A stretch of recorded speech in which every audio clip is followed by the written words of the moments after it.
Hello everyone, myself Vinay Sharma. Welcome to my YouTube channel Vinay physics. तो बेटा last जो हमने लेक्चर डिस्कस किया था मैग्नेटिज्म में, उसके अंदर हमने बात की थी किसी भी चार्ज पार्टिकल को अगर हम मैग्नेटिक फील्ड में रखते हैं तो उस पर मैग्नेटिक फोर्स कितनी एक्सपीरियंस होती है, उससे जुड़े हुए हमने कुछ क्वेश्चंस डिस्कस किए थे। और इस लेक्चर के अंदर हम डिस्कस करेंगे किसी भी करंट कैरिंग वायर के चारों तरफ जो मैग्नेटिक फील्ड होती है उसकी वैल्यू कितनी होगी, उससे जुड़ी हुई उसकी एप्लीकेशन क्या होंगी, और इस सब के बारे में एक्सप्लेन करता है बायोट सावर्ट लॉ, है ना। ये सभी करंट कैरिंग कंडक्टर के चारों तरफ तो मैग्नेटिक फील्ड एक्सप्लेन नहीं करता है, लेकिन कुछ एप्लीकेशंस के ऊपर ये काम करता है। तो आइए इसको डिस्कस करते हैं। और इस वीडियो के अंदर हम सिर्फ डेरिवेशंस की बात करेंगे, न्यूमेरिकल को डिस्कस नहीं करेंगे। न्यूमेरिकल के लिए इससे अगला वीडियो जो आएगा उसमें आप न्यूमेरिकल देखेंगे। इस टॉपिक से जुड़ी हुई बायो सर्विट से जुड़ी हुई जितने भी न्यूमेरिकल्स हैं और उसकी एप्लीकेशन से जुड़े हुए न्यूमेरिकल हैं वो हम इसके नेक्स्ट वीडियो में देखेंगे। तो चलिए स्टार्ट करते हैं। तो बेटा देखो, जो सबसे पहला टॉपिक हम इसमें आज पढ़ने वाले हैं, हमारा जो पहला टॉपिक है वो है बायोट सावर्ट लॉ। अब जो बायोट सावर्ट लॉ है वो क्या एक्सप्लेन करता है, ये बात हमें थोड़ी सी समझनी होगी। बायोट सावर्ट लॉ है वो एक्सप्लेन करता है बेटा मैग्नेटिक फील्ड, है ना, around any current carrying conductor. किसी भी करंट कैरिंग कंडक्टर के चारों तरफ मैग्नेटिक फील्ड को एक्सप्लेन करता है।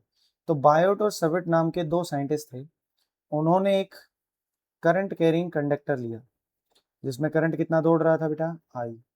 और उस करंट कैरिंग वायर के चारों तरफ मैग्नेटिक फील्ड हमने एक्सप्लेन की थी राइट हैंड थंब रूल से। और वो मैग्नेटिक फील्ड की मैग्नीट्यूड तो राइट हैंड डायरेक्शन तो हमें मिल जाती है राइट हैंड थंब रूल से, लेकिन मैग्नेटिक फील्ड नहीं मिलती। तो ये मैग्नेटिक फील्ड किसी पॉइंट पर निकालने के लिए, किस पी पॉइंट पर इस चारों तरफ जो इसके मैग्नेटिक फील्ड है उस फील्ड रीजन में किसी पॉइंट पर फील्ड की स्ट्रेंथ क्या होगी, वो निकालने के लिए बायोट और सावर्ट ने क्या किया, एक छोटा सा लेंथ एलिमेंट माना। और जब इस ये लेंथ एलिमेंट में से करंट पास हो गया तो इस आईडीएल को नाम दिया बेटा करंट एलिमेंट। क्या नाम दिया? Current element. तो करंट एलिमेंट का जो कॉन्सेप्ट था ना वो किसने एक्सप्लेन किया था? बायोट और सावर्ट ने, जिसके थ्रू इन्होंने किसी भी शेप के करंट कैरिंग कंडक्टर से मैग्नेटिक फील्ड ये किसी पॉइंट पर कैलकुलेट कर सकते थे। तो जैसे ये हमने कोई भी शेप ले ली है, वो शेप कर्व्ड भी हो सकती थी, वो स्ट्रेट वायर भी हो सकती थी। तो एक करंट कैरिंग कर्व्ड कंडक्टर लिया और उससे ये जो पी पॉइंट है ना, इस पी पॉइंट से माना कि भाई ये जो एंगल है ना ये इसने माना थीटा, और ये कितनी दूरी पर है भाई कंडक्टर से? पी पॉइंट आर दूरी पर। अब इस करंट एलिमेंट से जब मैं इस पी पॉइंट पर मैग्नेटिक फील्ड देखूंगा तो वो किधर होगी बेटा? टेंजेंटल डायरेक्शन में होगी, दैट विल बी डीबी। क्यों? क्योंकि एक स्ट्रेट वायर के चारों तरफ मैग्नेटिक फील्ड इस तरह से होती है, और अगर मैं इस पॉइंट पर फील्ड निकालूंगा इस करंट कैरिंग वायर से तो वो इधर ही दिखाई देगी ना। और ये दूरी अगर हमारे पास आर है तो ये जो मैग्नेटिक फील्ड है वो इस आर के परपेंडिकुलर हो गई इस केस में, तो है ना, स्ट्रेट वायर के केस में तो। लेकिन जब मैं यहां से देख रहा हूं कि हमारे पास अपन जनरल केस पढ़ रहे हैं, तो मैंने एक कर्व्ड कंडक्टर लिया है, मतलब मैंने नहीं लिया, बायोट ने लिया था। बायोट और सावर्ट ने एक कर्व्ड कंडक्टर लिया, करंट एलिमेंट के कॉन्सेप्ट से उन्होंने मैग्नेटिक फील्ड लिखी, और वो छोटे से करंट एलिमेंट से मैग्नेटिक फील्ड क्या आएगी? छोटी। तो इन्होंने कहा कि जो मैग्नेटिक फील्ड है ना वो डायरेक्टली प्रोपोर्शनल है किसके बेटा? एक तो इस करंट एलिमेंट के, also directly proportional to the sine angle and inversely proportional to the square of the separation. तो जो करंट एलिमेंट से बायोट ने मैग्नेटिक फील्ड लिखी वो किसके बराबर थी बेटा? I D L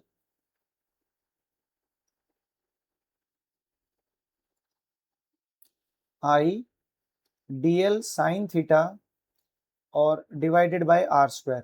when we open this proportionality sign, जब इस प्रोपोर्शनलिटी साइन को खोला गया तो यहाँ पर एक कॉन्स्टेंट आ गया, और इस कॉन्स्टेंट को उन्होंने के नाम दिया, that will be ideal sine theta upon में आर स्क्वायर। ये हमारे पास फॉर्मूला बनकर तैयार हुआ। अब इसी फॉर्मूले को जब मैग्नेटिक फील्ड के इस फॉर्मूले में ये के जो है ना, इस के को हम लिख सकते हैं म्यू नॉट अपॉन में 4 पाई, है ना। म्यू नॉट यहाँ पर परमेबिलिटी को, एब्सोल्यूट परमेबिलिटी को एक्सप्लेन करता है, ये हम आगे डिस्कस करेंगे। That will be ideal sine theta upon में आर स्क्वायर। ठीक है बेटा, अब देखो आगे। तो यहाँ से जो हमारे पास ये जो के हमने लिखा, ये था म्यू नॉट अपॉन में 4 पाई। म्यू नॉट अपॉन 4 पाई की वैल्यू होती है 10⁻⁻⁷, और इसकी यूनिट हम डिफाइन कर सकते हैं, किसके बराबर होगी, देखो फॉर्मूला क्या होता है, D B is equal to K I D L sine theta और अपॉन में आर स्क्वायर। ठीक है, तो के की यूनिट क्या होगी अपने पास, टेस्ला और मीटर पर एम्पियर। ठीक है बेटा, ये इसकी यूनिट होगी। और क्योंकि टेस्ला की जगह हम वेबर पर मीटर स्क्वायर लिख सकते हैं, तो ये वेबर पर मीटर पर एम्पियर भी हम इसको लिख सकते हैं। ठीक है बेटा, म्यू नॉट जो यहाँ पर है वो एब्सोल्यूट परमेबिलिटी को रिप्रेजेंट करता है।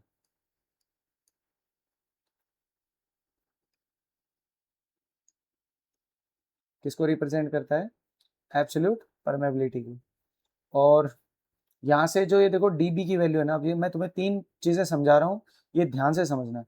ठीक है ना, अब ये जो डीबी का फॉर्मूला है ना, इस फॉर्मूले को अगर मैं वेक्टर फॉर्म में लिखूं, है ना, बायोट लॉ का वेक्टर फॉर्म, बायोट का वेक्टर फॉर्म जो है वो क्या लिखा जाएगा, dB vector which is equal to K, I को यूं का यूं रखेंगे, that will be dL vector cross are vector divided by are cube. ये बन जाएगा इसका वेक्टर फॉर्म। अब इसी डीबी को, मतलब जो बायोट का हमारा वेक्टर फॉर्म है, ये अभी लिखा गया है किसमें, लेंथ एलिमेंट की फॉर्म में। अगर मैं इसको करंट डेंसिटी की फॉर्म में लिखूं तो क्या लिखेंगे, वैसे हमें पता है कि करंट डेंसिटी किसके बराबर होती है, J is equal to I by A. ठीक है, तो यहां से अगर मैं K की वैल्यू लिख दूं, किसके बराबर आएगा, देखो dB is equal to K को लिखेंगे अपन म्यू नॉट अपॉन में, या K को K ही रखें, वॉल्यूम की फॉर्म में लिख दें तो एरिया इंटू लेंथ। ठीक है, तो ये किसके बराबर आ जाएगा अपने पास, म्यू नॉट अपॉन में 4 पाई, और मैं इसको लिख सकता हूं क्योंकि करंट कितना हो गया, J इंटू ए, और divided by are square, current को हमने लिख दिया, that will be dL vector cross are vector, है ना, ऐसे ही तो लिखा है डी आर क्यूब, सॉरी यहाँ पर क्या है, आर क्यूब। तो एरिया को हम लिख सकते हैं क्या भाई, पाई आर स्क्वायर, और एरिया इंटू लेंथ क्या बन गया अपना, वॉल्यूम बन गया, एरिया इंटू लेंथ क्या बन गया, वॉल्यूम। और करंट डेंसिटी है वो खुद एक वेक्टर क्वांटिटी होती है, करंट डेंसिटी क्या होगी, वेक्टर क्वांटिटी। तो इसको हम डायरेक्ट ऐसे लिख सकते हैं, क्या लिख सकते हैं, अगर इसको करंट डेंसिटी की फॉर्म में लिखें तो जे वेक्टर क्या होता है, आई इंटू में ए, तो ये हो जाएगा J vector cross are vector divided by are cube. और क्योंकि वो जो एरिया बनेगा ना यहाँ पर, एरिया इंटू डीएल, वो क्या बन जाएगा बेटा, dV, that will be the cross sectional volume. क्या बन जाएगा, क्रॉस सेक्शनल वॉल्यूम। तो इसको अपन ऐसे लिख सकते हैं। तो ये जो फॉर्मूला अपने पास बना है, ये बायोट का ही फॉर्मूला है, लेकिन किसकी फॉर्म में है, करंट डेंसिटी की फॉर्म में। करंट डेंसिटी को अपन ऐसे लिख सकते हैं, that will be J vector. जब इसको सोल्व करोगे ना तो यही आएगा, क्रॉस सेक्शनल वॉल्यूम की जगह हम लिखेंगे डीएल क्रॉस ए, है ना, तो वो यहाँ पर बन जाएगा। अब इसी फॉर्मूले को अगर मैं चार्ज की फॉर्म में लिखना चाहूँ, तो देखो इसी को तो मैंने लिख दिया करंट डेंसिटी की फॉर्म में। अब इसी को अगर मैं चार्ज की फॉर्म में लिखना चाहूँ, चार्ज की फॉर्म में, चार्ज क्या होता है, Q बराबर आई इंटू में डी टी, है ना, यही होगा। तो आई की जगह क्या लिख सकता हूँ, सॉरी, आई, चार्ज एक स्केलर क्वांटिटी है, तो आई किसके बराबर, Q divided by D T, small time interval के लिए। तो आई की जगह हम लिख सकते हैं Q इंटू में डी टी, और इधर आगे d l vector cross are vector divided by are cube. तो यहाँ से जो ये dl और dt का मल्टीप्लीकेशन है ना, I किसके बराबर, q डिवाइडेड बाई dt आएगा बेटा, dt मल्टीप्लाइड बाई नहीं, डिवाइड बाई dt। तो ये dl बाई dt है वो क्या बन जाएगा, इसका वेलोसिटी बन जाएगा। तो वेलोसिटी बनेगा तो ये db का आंसर किसके बराबर आएगा, तो ये db वेक्टर है वो अपने पास क्या बन जाएगा, चार्ज की फॉर्म में म्यू नॉट अपॉन 4 पाई, म्यू नॉट अपॉन 4 पाई की जगह तुम के भी लिख सकते हो। तो ये q तो यूं का यूं हो जाएगा, और ये dl बाई dt किसके बराबर बन जाएगा, वेलोसिटी के, और मल्टीप्लाइड बाय r वेक्टर, और डिवाइडेड बाय क्या हो जाएगा, आर क्यूब। तो ये ध्यान दें कि अपने पास 3 इक्वेशन बन गई। ये बायोट लॉ है लेंथ एलिमेंट की फॉर्म में, ये बायोट लॉ है करंट डेंसिटी की फॉर्म में, और ये बायोट लॉ हमने लिखा है बेटा चार्ज और वेलोसिटी की फॉर्म में। ठीक है, नेक्स्ट हम चलते हैं। देखो अब जो बायोट लॉ है ना, इसकी एप्लीकेशंस है हमारे पास, क्या है एप्लीकेशंस। तो बायोट लॉ की एप्लीकेशन क्या होती है, सबसे पहली एप्लीकेशन है कि हमें मैग्नेटिक फील्ड फाइंड करनी है एट एनी पॉइंट। किसकी वजह से, due to infinite straight wire.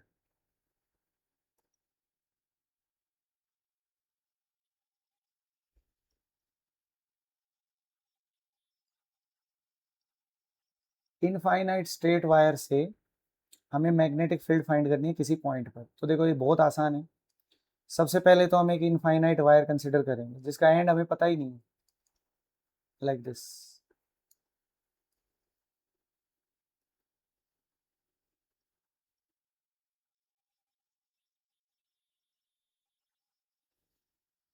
और इसमें करंट दौड़ रहा है कितना बेटा, आई।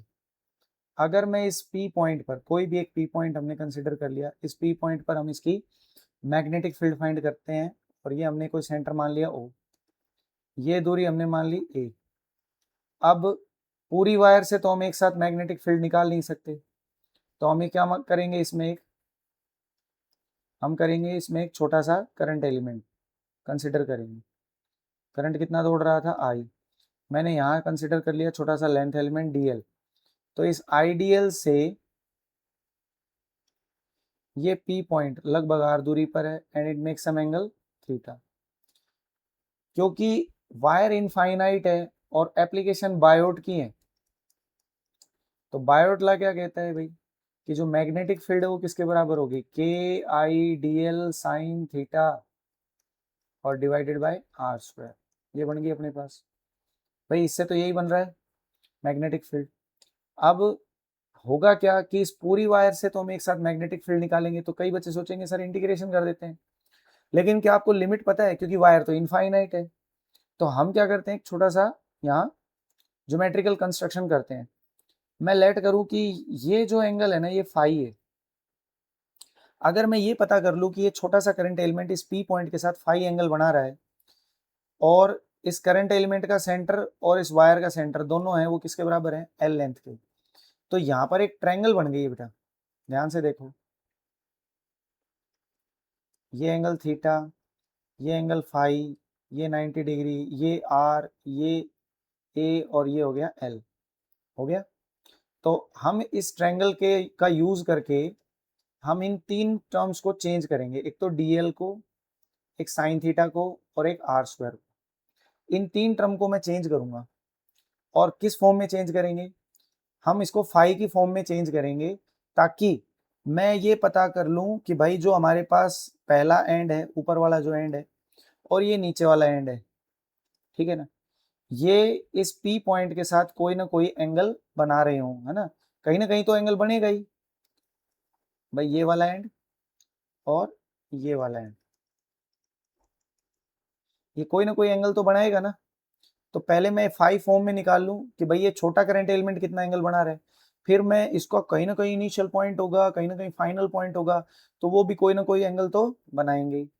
तो हम इन तीनों को चेंज करते हैं बाय यूजिंग दिस ट्रायंगल। तो इस ट्रायंगल का यूज करके जब तुम कोस फाई पढ़ोगे, तो कोस फाई पढ़ोगे तो कोस फाई क्या होगा, इस ट्रायंगल का बेस अपॉन में हाइपोटेन्यूज, जो कि किसके बराबर है, साइन थीटा के। और इसी का यूज करके जब तुम आर लिखोगे तो आर किसके बराबर आ जाएगा, ए सीकेंट फाई के। तो दो चीजें अपने पास चेंज हो गई हैं। एक तो मेरे को पता लग गया साइन थीटा कोस फाई के बराबर है, और एक आर पता लग गया कि ए सीकेंट फाई के बराबर है। तो यहां से क्या आ जाएगा अपने पास, डीबी, यहां से एक चीज और रहेगी डीएल। तो इसी ट्रायंगल का यूज करके जब मैं टेन फाई पढ़ूंगा तो वो किसके बराबर आएगा, परपेंडिकुलर अपॉन में बेस। और एल किसके बराबर आ गया, ए टेन फाई के। एंड डिफरेंशिएशन करेंगे तो क्या आएगा, डीएल बराबर ए सीकेंड स्क्वायर फाई और इनटू में डी फाई।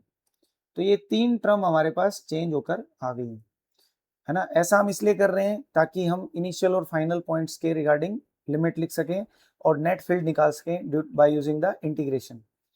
तो अब हम क्या करेंगे, देखो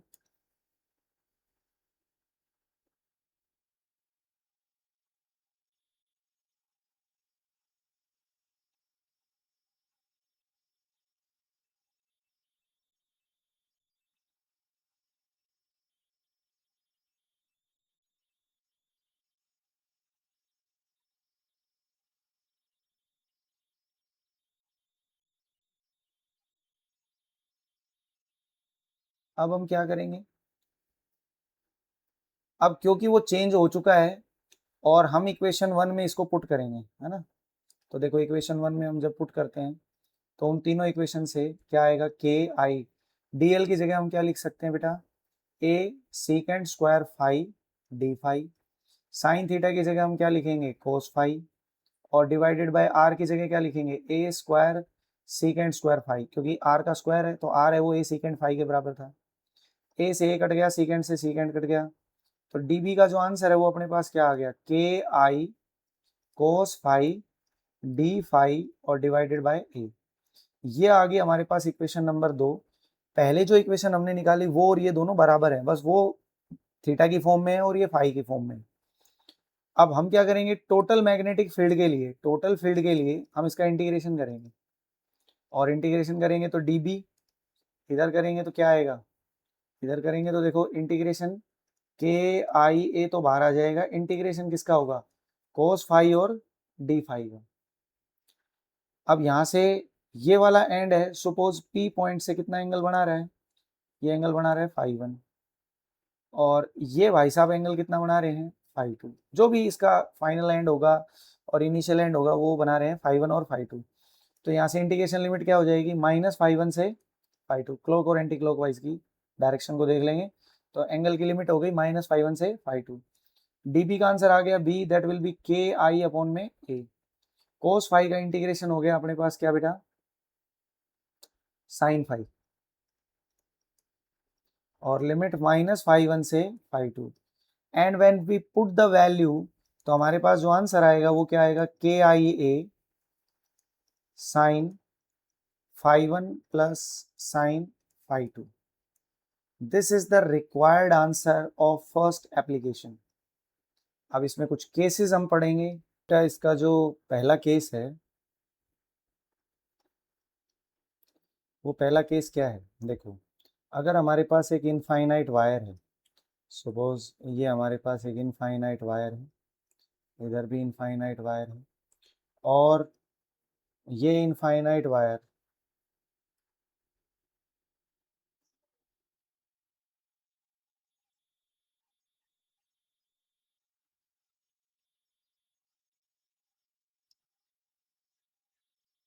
देखो बेटा इसका पहला केस देखो। तो केस फर्स्ट में हम ये कह देते हैं कि अगर मेरे पास एक इनफाइनाइट वायर है लाइक दिस, और ये इनफाइनाइट वायर, ये मान लो हमारे पास कोई पी पॉइंट है, और ये जो इनफाइनाइट वायर का एक एंड है, कोई ना कोई एंड तो होगा ही, ये इसके साथ कितना एंगल बना रहा है, अल्फा वन, और here it is phi one, ये हमने एंगल डिफाइन किया था। और ये कहीं ना कहीं दूसरा एंड होगा, ये एंगल हमने मान लिया कितना, अल्फा टू, और ये एंगल हमारे पास क्या हो गया, फाई टू। तो हमारे पास जो अल्फा वन होगा वो किसके बराबर होगा बेटा, 90 माइनस फाई वन। और जो अल्फा 2 होगा वो किसके बराबर होगा 90 प्लस फाई 2। तो बेटा हमारे पास मैग्नेटिक फील्ड की इक्वेशन क्या थी, के आई अपॉन में ए, यहाँ पर वैल्यू रखेंगे देखो साइन फाई 1 किसके बराबर आ जाएगा यहाँ से 90 माइनस अल्फा 1 के, प्लस यहाँ से जो फाई 2 है वो किसके बराबर आ जाएगा साइन अल्फा 2 माइनस 90 है। ठीक है, तो इसको सॉल्व करेंगे तो क्या आएगा, ये K I by A that will be cos alpha 1 and minus cos alpha 2। तो ये हमारा पहला केस है। सेकंड केस देखो, इसमें क्या होगा, अगर कोई भी हमारे पास वायर है और उसमें करंट आई दौड़ रहा है और जिस भी पॉइंट पर हम फील्ड निकाल रहे हैं अगर वो उसके एक्सेस के अलोंग है तो वहाँ पर मैग्नेटिक फील्ड का वैल्यू कितना होगा बेटा, 0। इसका सेकंड केस देखो, सेकंड केस के बाद थर्ड केस देखेंगे।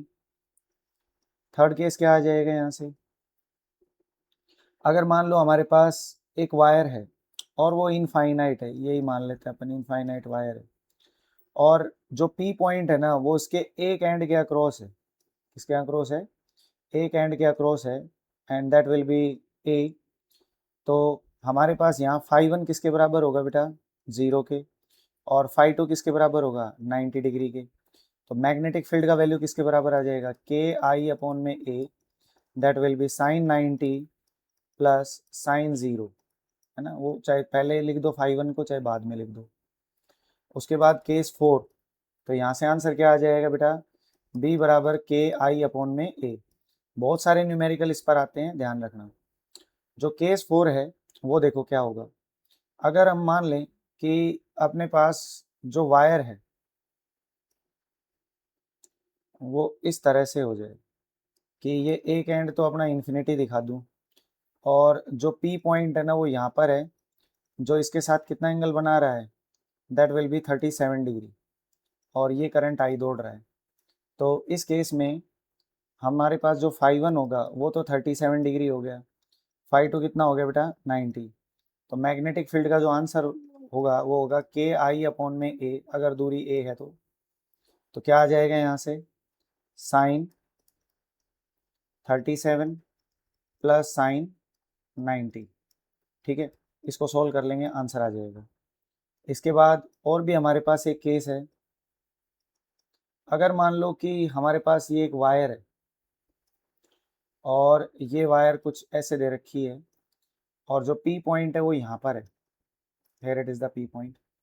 अब मैं इसमें ये मान लूँ कि इस वायर के अंदर जो करंट दौड़ रहा है, इस वायर का ये एक एंड है वो कितना एंगल बनाए बेटा यहाँ से 37 डिग्री, और वायर का जो दूसरा एंड है ये एंगल बना ले अपने पास 45 degree, 45 degree 53 degree, what ever है ना, कोई भी एंगल है वो बना ले। ठीक है, 53 कर लो, है ना, 53 कर लो, नीचे 37 लिया है तो ये हम ले लें 53। ठीक है, अब ये दूरी अगर मान लो ए पर है तो हमारे पास ये बात क्लियर है कि फाई 1 तो किसके बराबर लेना है बेटा अपन ने, -37, और फाई 2 आप क्या लोगे 53। तो हमारे पास जो मैग्नेटिक फील्ड का आंसर आ जाएगा वो क्या आएगा, के आई अपॉन में A that will be sine -37 plus sine 53, और साइन 37 और 53 की वैल्यू हमें पता है, वो वैल्यू हम यहाँ पुट करेंगे और आंसर आ जाएगा। अगला केस देखो, इसमें अगला केस बिल्कुल ऐसे ही आ सकता है अपने पास, जैसे सपोज ऐसे बहुत सारे क्वेश्चन अपने पास बन जाएं। मान लो कि ये अपने पास वायर है और ये इस बार फाइनाइट लेंथ की है और हमारे पास ये एक पी पॉइंट है। अगर ये फाइनाइट लेंथ की हो गई तो ये दोनों एंगल बराबर हो जाएंगे, that will also phi, that will also phi, और ये दूरी ए है तो सेंटर से ये दूरी कितनी होगी L/2, L/2 which is equal to A square plus L square by 4। और यहाँ से अगर हमारे पास मैग्नेटिक फील्ड का फॉर्मूला हम लिखेंगे तो के आई अपॉन में A that will be sine phi, और फाई कितना हो गया 2 साइन फाई हो गया, और यहाँ से हम लिखेंगे तो के आई अपॉन में ए × 2, और साइन फाई कोई भी एक राइट एंगल ट्रायंगल यहाँ से ले लेंगे, ये वाला ऊपर वाला ले लो, तो साइन थीटा क्या होगा, परपेंडिकुलर अपॉन में hypotenuse which is equal to a square plus l square by 4। तो ये हमारे पास केस बन जाएगा। और भी हमारे पास एक केस आता है जो काफ़ी इंपॉर्टेंट है और बहुत सारे न्यूमेरिकल तो इसी से सॉल्व होंगे। सपोज हमारे पास ये वायर फाइनाइट हो जाए और ये पी पॉइंट है जो ये बहुत ज़्यादा क्लोज हो जाए, तो उस केस के अंदर जो हमारे पास ये φ1 और φ2 हैं वो दोनों ही 90 डिग्री हो जाएंगे। और 90 डिग्री होंगे तो मैग्नेटिक फील्ड का फॉर्मूला क्या हो जाएगा अपने पास, K I A multiplied by 2 sin 90। In that case जो हमारे पास फॉर्मूला होगा दैट विल बी k2i/a। अब देखो कई जो टीचर हैं वो इस चीज़ को के को वो म्यू नोट अपॉन 4 पाई लिख देंगे, तो फॉर्मूला है वो म्यू नोट की फॉर्म में लिखेंगे, बट मैं के की फॉर्म में लेके चलूँगा क्योंकि इससे ये चीज़ ज़्यादा आसान हो जाती है। उसके बाद देखो बेटा इसकी नेक्स्ट एप्लीकेशन क्या है, जो सेकेंड एप्लीकेशन है बायोट की, वो ये कहते हैं कि जो मैग्नेटिक फील्ड है वो हमें निकालना है एट सेंटर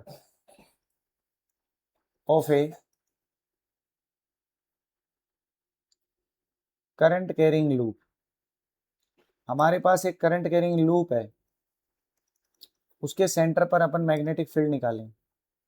तो जैसे ये हमारे पास एक लूप हम कंसिडर कर लें जिसमें करंट कितना दौड़ रहा है आई, इसकी रेडियस हमने कितनी मान ली बेटा आर, सेंटर ओ। अब बायोट की एप्लीकेशन है तो ऑब्वियस सी बात है बायोट ला तो इस पर लगेगा ही, बायोट ला तो इस पर लगेगा ही। तो हमने इसकी रेडियस को मान लिया बेटा आर, है ना। सेंटर ओ, करंट आई दौड़ रहा है, सेंटर पर फील्ड कैसे निकालेंगे, तो बायोट ला कहता है कि भाई करंट एलिमेंट का कॉन्सेप्ट लगाओ। तो मैं यहाँ पर क्या ले लेता हूँ, एक छोटा सा करंट एलिमेंट हम ले लेंगे। ये देखो यहाँ पर हमने एक छोटा सा लेंथ एलिमेंट ले लिया, दैट विल बी आईडीएल। और ये आईडीएल इस आर के साथ कितना डिग्री एंगल बनाएगा, 90 डिग्री। तो जो बायोट ला है वो ये कहता है कि जो डीबी है वो किसके बराबर होगा, के आई डी एल और साइन 90 क्योंकि एंगल 90 डिग्री बना रहा है divided by r square. Then what about dB, dB किसके बराबर आ गया, K I D l divided by r square. ये जो मैग्नेटिक फील्ड आई है ये हमारे पास आई है इस छोटे से करंट एलिमेंट से इसके सेंटर पर। टोटल फील्ड के लिए हम क्या करेंगे, तो टोटल फील्ड के लिए हम इसका करेंगे इंटीग्रेशन। इंटीग्रेशन करोगे तो डीबी का इंटीग्रेशन तो इधर से हो जाएगा K I D l divided by are square. तो इसका इंटीग्रेशन करेंगे तो क्या आएगा बेटा, देखो डीबी का तो बी आ जाएगा, के आई बाहर आ गया आर स्क्वायर, और डीएल का इंटीग्रेशन क्या हो गया 2 पाई आर, आर से हम काट देंगे आर। तो जो बी का आंसर आएगा वो क्या आएगा, के 2 पाई आई डिवाइडेड बाय आर। तो हमारे पास जो रिजल्टेंट फील्ड आएगी वो क्या आएगी बेटा, k2i/r। अब इसी के 2-3 केस हम डिस्कस कर लेते हैं। देखो इसमें जो पहला केस आता है वो क्या आता है बेटा, पहला केस ये आता है कि भाई अगर मान लो ये लूप है वो सर्कल की बजाय सेमी सर्कल हो जाती है।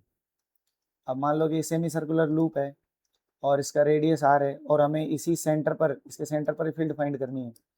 तो फील्ड का जो फॉर्मूला हम लिख के आए हैं k2 पाई आई/r, वो क्या हो जाएगा k पाई आई/r।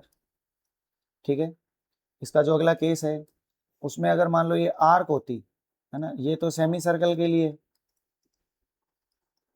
अगर ये आर्क का केस होता तो आर्क में अगर करंट आई दौड़ रहा है और यहाँ पे सेंटर पे के साथ एंगल कितना बना रहा है थीटा, तो यही मैग्नेटिक फील्ड का फॉर्मूला क्या हो जाएगा बेटा अपने पास, K I theta divided by are. और इसी से जुड़े हुए छोटे छोटे न्यूमेरिकल हैं जो हम इसके अगले वीडियो में डिस्कस करेंगे, है ना। अभी इस वीडियो में सिर्फ आपको थ्योरी को रीड करना है, इनके फॉर्मूलों को रीड करना है, इन्हीं फॉर्मूलों का यूज़ करके हम नेक्स्ट वीडियो में हम इसके न्यूमेरिकल डिस्कस करेंगे। ठीक है बेटा, तो अब इसकी अगली एप्लीकेशन पे चलते हैं। देखो तो बेटा अब डिस्कस करेंगे हम इसकी थर्ड एप्लीकेशन। थर्ड एप्लीकेशन जो होती है बायोट की, उसमें वो निकलवाता है magnetic field. Magnetic field at any point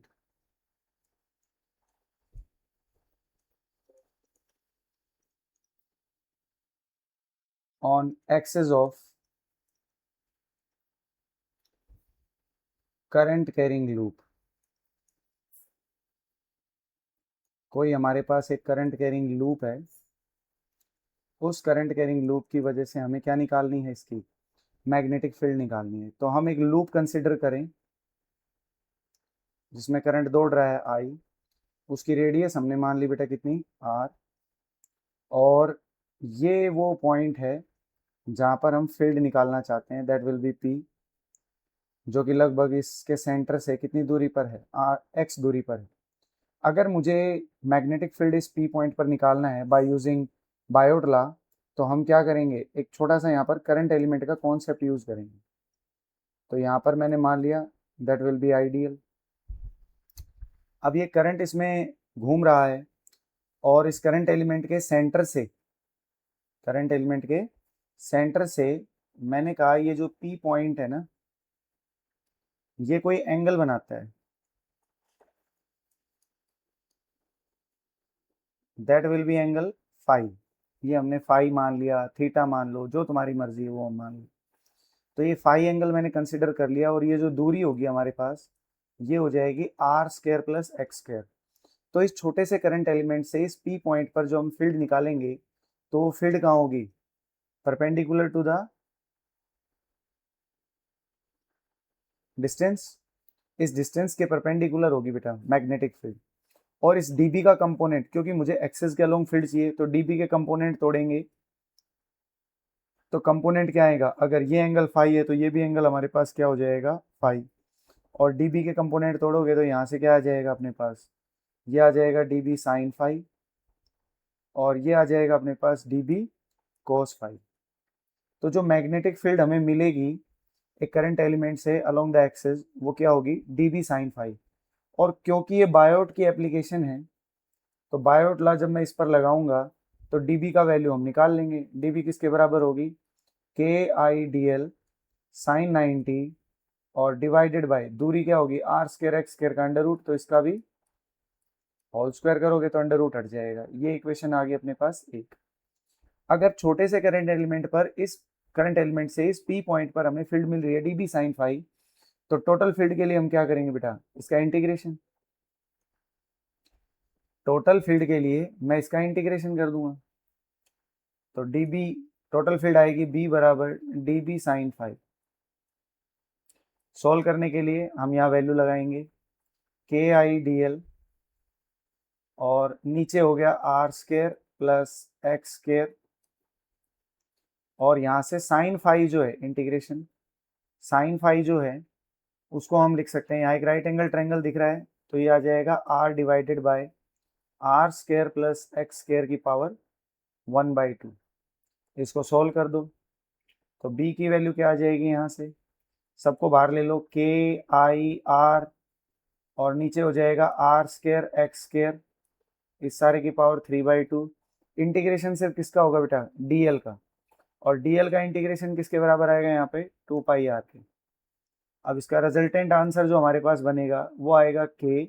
अब देखो यहाँ 2 और आई तो एक साथ लिख दिया हमने, और ये जो पाई आर स्क्वायर है इसका मतलब हो जाएगा एरिया, इस रिंग का या इस लूप का एरिया, ठीक है, और divided by are square plus x square की पावर 3/2। अब ये जो फॉर्मूला हमने निकाला है ना, ये कितनी टर्न्स के लिए है बेटा, एक टर्न्स के लिए है ना। अगर मुझे यही फॉर्मूला n टर्न्स के लिए निकालना हो, तो मैं किससे मल्टीप्लाई करूंगा, इसको n से मल्टीप्लाई कर दूंगा, ठीक है। तो ये हमारे पास जर्नल आंसर बन गया इस केस का। इस एप्लीकेशन का जो फाइनल आंसर आएगा वो हमारे पास क्या आएगा, टोटल फील्ड हमारे पास आ जाएगी K2IA। अगर टर्न्स n है तो n से मल्टीप्लाई करेंगे, अन्यथा कोई जरूरी बात नहीं है, एक ही टर्न है तो n की वैल्यू 1 रख देना, divided by are square x square की पावर 3/2।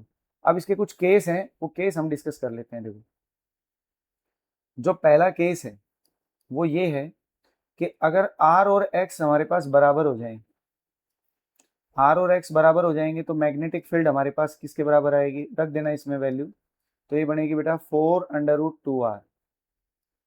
और ये ध्यान रखना मैंने n की वैल्यू को 1 रखा है इस केस में, नंबर ऑफ टर्न्स को हमने क्या रखा है, 1। सेकंड केस हम लेके चलें कि अगर हमारे पास x की वैल्यू 0 हो जाए, अगर हमारे पास x 0 होगा तो मैग्नेटिक फील्ड क्या आ जाएगी, वही आएगी जो सेंटर पर होती है। किसी भी लूप के सेंटर पर फील्ड का फॉर्मूला क्या होगा, K2I/R। तो ये फील्ड आ गई सेंटर पे, और ये जो फील्ड आई थी ये हमारे आई थी एक्सिस पे, ये एक्सिस पे फील्ड आई है, और ये फील्ड आई हमारे पास सेंटर पे। अगर मैं इन दोनों का एक रिलेशन देखूं तो ध्यान देंगे, एक और केस हम ले सकते हैं। अगर मैं बी सेंटर को, मतलब सेंटर पे एक करंट कैरिंग कॉइल, क्योंकि देखो जब एक्स जीरो होगा ना तो ये पी पॉइंट कहाँ लाई करेगा, ये पी पॉइंट लाई करेगा बेटा सेंटर पे, है ना। तो इसका मतलब एक्स की वैल्यू हो गई जीरो, और करंट कैरिंग लूप से हम मैग्नेटिक फील्ड निकाल के आए हैं। इसकी सेकंड एप्लीकेशन में वो कितना आया था, K two pi I by r. बहुत सारे टीचर्स के की वैल्यू रख देते हैं, मैंने नहीं रखी है ना, क्योंकि हम सीधा वैल्यू पुट करेंगे। रखना चाहो तो आप रख सकते हो। मैग्नेटिक फील्ड सेंटर पे हमारे पास, और एक्सिस पे जो हमारे पास फील्ड आई है, अगर मैंने उन दोनों को डिवाइड कर दिया तो हमारे पास आंसर आ जाएगा 1 + x² अपॉन में r², इस सारे की पावर 3/2। केस ले लो तो कितना आ जाएगा, x है वो प्लस माइनस किसके बराबर हो जाए, r के बराबर हो जाए। अगर x प्लस माइनस r के बराबर हो गया तो वैल्यू रखना जरा, एक बार यहाँ प्लस रखो, एक बार माइनस रखो, तो आंसर हमारे पास किसके बराबर आएगा, बी ऑफ सेंटर किसके बराबर आएगा बेटा, 2√2 ऑफ बी ए का मतलब एक्सिस के अलोंग फील्ड, और बी सी का मतलब सेंटर के अलोंग फील्ड। तो ये ध्यान रखना कि x अगर r के बराबर हो जाता है तो सेंटर और एक्सिस की फील्ड है वो एक दूसरे के साथ 2√2 टाइम्स के रिगार्डिंग वेरी करेगी। अगर इसी में एक और केस ले लें कि x है वो हमारे पास क्या आ जाए, प्लस माइनस r/√2 तो फिर मैक्सिमम फील्ड दे देगा, वो भी हम डिस्कस करेंगे जब इसका ग्राफ पढ़ेंगे। तो x है वो प्लस माइनस r/2 के बराबर हो जाए, तो जो b ऑफ सेंटर है वो दरअसल किसके बराबर होगा, 5√5 divided by 8 of B of axis के बराबर हो जाएगा। ये रिजल्ट्स आपको याद रखने हैं बेटा, है ना, ये बहुत ज़रूरी रिजल्ट्स हैं। अगर x की वैल्यू r हो जाए, x की वैल्यू r/2 हो जाए, तो सेंटर ऑफ एक्सेस के जो रेशियो हैं वो किसके बराबर होगा, है ना। ये सारे मैंने इसी में पुट करके आंसर निकाले हैं। इसके बाद इसमें देखो, अगर मैं कह दूं कि x है वो किसके बराबर हो जाए, प्लस माइनस r/√2 के, और ये अगर x r/√2 के बराबर हो जाएगा तो वैल्यू पुट करना जरा x की r में, तो ये कितना आ जाएगा अपने पास, एक बार प्लस रख लो एक बार माइनस रख लो, ठीक है ना। तो प्लस या माइनस दोनों में रखेंगे तो स्क्वायर है तो ये प्लस ही रहेगा हमेशा। तो ये बी ऑफ सेंटर है वो हमारे पास किसके बराबर आएगा, 3/2 ऑफ 3/2, है ना। तो ये आ जाएगी बी ऑफ एक्सिस के बराबर। तो हमारे पास ये 3 रिजल्ट्स हैं जो आपको इसमें याद रखने हैं बेटा, ठीक है। नेक्स्ट देखो, नेक्स्ट केस और भी है हमारे पास इसमें। एक केस और आता है इसमें कि अगर हमारे पास बी ऑफ एक्सिस है वो बी ऑफ सेंटर के, मतलब मैग्नेटिक फील्ड सेंटर के और एक्सिस की मैग्नेटिक फील्ड का अगर रिलेशन हमारे पास किसके बराबर हो जाए, एक्सिस की फील्ड सेंटर की फील्ड का 1/n, और अगर एक्सिस की फील्ड सेंटर की फील्ड का 1/√n आ जाए, तो x का वैल्यू किसके बराबर होगा। तो मैं जनरल केस बता देता हूं तुम्हें। तो ये x होगा बेटा हमारे पास किसके बराबर, plus minus that will B r√n की पावर 2/3 - 1। और अगर ऐसा होता है तो x बराबर हमारे पास होगा प्लस माइनस r√n की पावर 1/3 - 1। जब आप ये वैल्यू इसमें पुट करोगे, है ना, n की वैल्यू, तो हमारे पास x और r का रिलेशन आना शुरू हो जाता है। ये भी इसी के केसेस हैं, ठीक है बेटा। और इसका एक ग्राफ भी हम डिफाइन कर सकते हैं, है ना, एक ग्राफ भी आता है इस एप्लीकेशन का।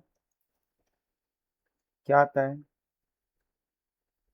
इन सभी ग्राफ से हमें ये पता लगा कि b और r का अगर हम रिलेशन देखें, x का फील्ड है वो वेरी कर रही है x के रिगार्डिंग,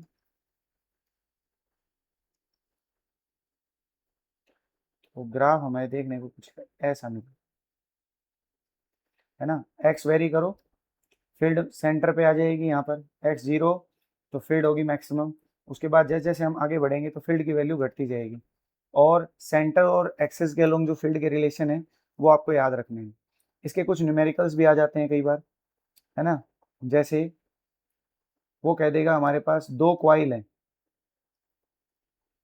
ये क्वेश्चन कई बार आए हुए हैं, और इन दोनों कॉइल्स में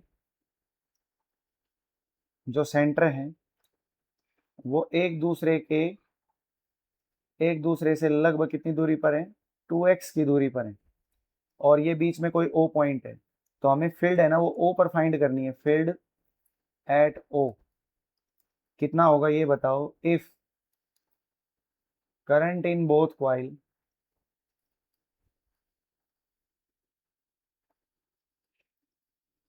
इज इन क्लॉकवाइज डायरेक्शन, अगर करंट क्लॉकवाइज डायरेक्शन में है, सीन फ्रॉम पॉइंट O,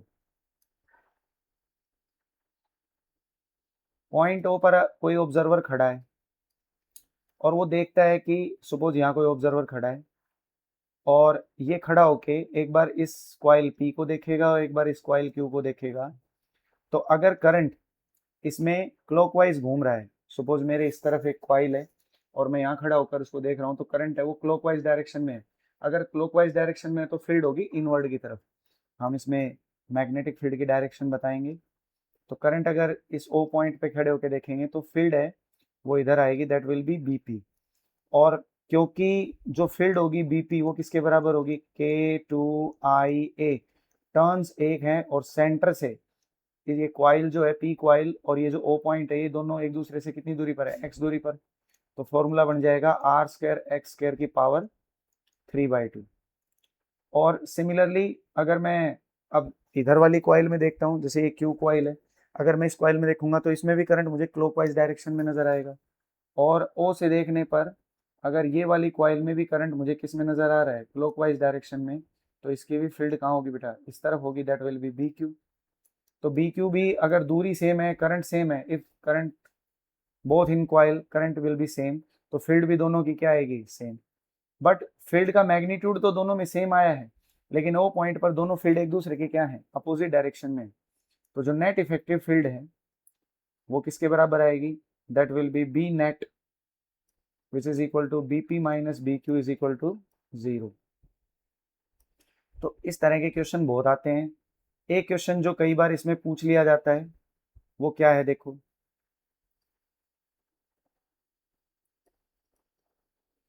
जैसे हमारे पास ये कॉइल है और ये कॉइल है ना, और हमें ये दोनों कॉइल में करंट दे रखा है, ये आई,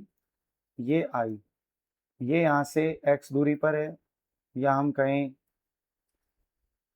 r ही मान लो, ये भी r दूरी, ये भी r दूरी, और रेडियस भी इसकी कितनी है, सपोज r है, और हमें फील्ड निकालनी है कहाँ पर बेटा, P पॉइंट पर निकालनी है। तो ये साफ साफ दिख रहा है कि एक्सिस के अलोंग फील्ड हमें निकालनी है, करंट भी सेम है, रेडियस भी सेम है, तो जब r और x बराबर हो जाते हैं तो उस केस में मैं फील्ड बताया था तुम्हें, दैट विल बी μ0I/4√2r, होता है कि नहीं होता।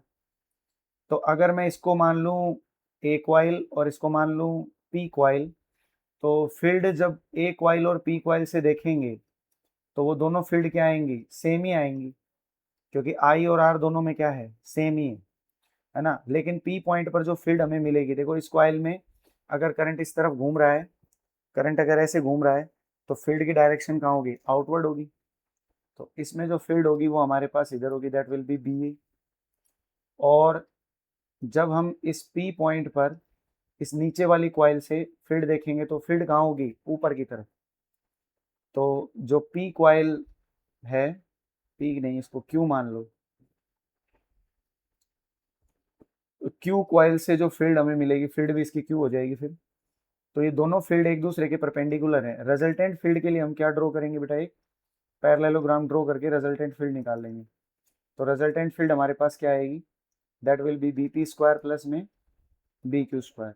और क्योंकि BP और BQ मैग्नीट्यूड में बराबर हैं तो ये किसके बराबर आएगा, दैट विल बी μ0I/4√2r। और क्योंकि ये तो कॉमन आ गया तो यहाँ पे √2 ही आ जाएगा, और √2 से अंडर रूट कट गया, that will B answer μ0I/4r। This is the required answer, है ना। ये इसका क्या होगा बेटा, रिक्वायर्ड आंसर। तो बेटा ये थी इस टॉपिक से जुड़ी हुई सारी बातें, और आई होप सभी को ये वीडियो अच्छा लगा होगा। और ज़्यादा से ज़्यादा इस वीडियो को आप शेयर कीजिए, सब्सक्राइब कीजिए अपने दोस्तों के साथ जो भी 11th-12th में पढ़ रहे हैं। और आपका जो प्यार है और साथ है वही हमारा मोटिवेशन है। तो ज़्यादा से ज़्यादा इस चैनल को शेयर और सब्सक्राइब कीजिए। मिलते हैं एक नए वीडियो के साथ, नए जोश के साथ। Thank you.